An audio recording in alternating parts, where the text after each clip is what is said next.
Reading goals are stupid.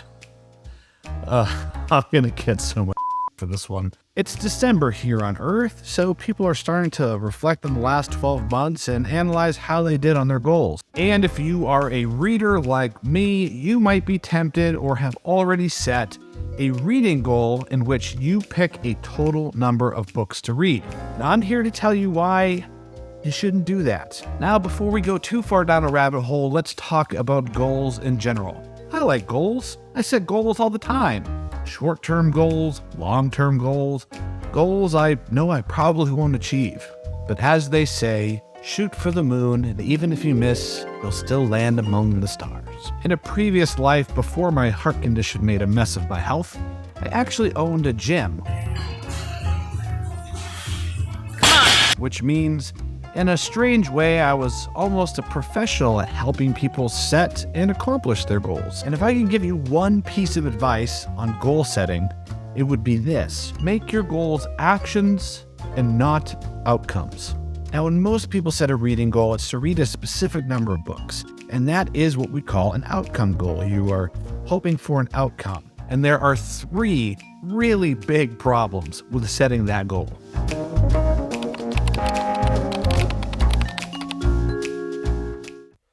The first problem is really quite obvious. Let's say I told you that I read 100 books this year. Would you be impressed by that? What if I said I only read 5 books? You probably wouldn't be so impressed. But what if those books were Infinite Jest, War and Peace, Don Quixote, Moby Dick, and Dracula? Would you be impressed then? I mean, look at this thing. It's like a freaking brick. So we can see right away that total number of books is somewhat arbitrary. And since I'm a mind reader and I'm reading your mind right now, I know exactly what you're thinking.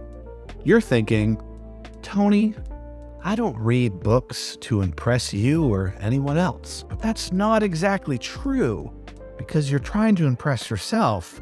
Otherwise, why did you set next year's goal for more books than this year's goal? And I know you. You're a smart person. You know that simply reading more books isn't going to make you smarter. It's not like reading 30 books instead of 26 is going to objectively make your life better in some way or make a quantifiable difference in your level of intelligence or whatever the reason is you read books. Now, if you set this reading goal, you may subconsciously be picking shorter books or maybe even intentionally. And there's nothing inherently wrong with short books. One of my favorite authors of all time, Robert Cormier, was the master of the short book. But that shouldn't be the primary reason you pick a book to read unless you simply just have a short attention span or you really like variety and you get bored easily, which is totally fine. And that brings us to reason number 2 why I think you shouldn't set a finite number of books as a reading goal. And that's because it doesn't allow you time to really sit with a book, to really take time to reflect on it and connect with that piece of art, because that's really what books are, is they're art. And will you really take the time to do that if as soon as you finish one book, you want to race on to the next one so you can stay on track with your goal? Now, don't get me wrong, I could probably read a lot more books if I wasn't spending so much time dancing around like a monkey on the internet in front of a camera. But I actually like making these videos about books because it forces me to revisit a book, to reread certain passages, to really reflect on it, to think about what I liked, what I didn't like, what I might have learned, or things I disagreed with in the book, or how did it make me feel, which is why I highlight and annotate so much in my books. And in the past, when I've set reading goals that were a definitive number of books, I could always feel myself anticipating the end of a book. Even if I was enjoying reading it, I would be like, oh man, I'm almost done. I can't wait to finish so I can start on the next one and get closer to that goal. And that's not a nice feeling, is it? And my third reason of why I think you shouldn't set a specific number of books as your reading goal is it could potentially force you to finish books you're not enjoying. Sometimes I may get 100 or 150 or even 200 pages into a book and say, you know what, I'm just not liking this book. And I'll put it away and I'll stop reading it. And that's okay. But if you are already that deep into a book and you're not enjoying it, do you really want to throw that book away because you've already put so much time into it and you won't be able to count it towards your reading goal? Or even worse, maybe you decide not to finish it And then you waste precious time in your life going on the internet to ask strangers if it's okay that you counted that book towards your reading goal. And that is even sillier than making YouTube videos that nobody watches.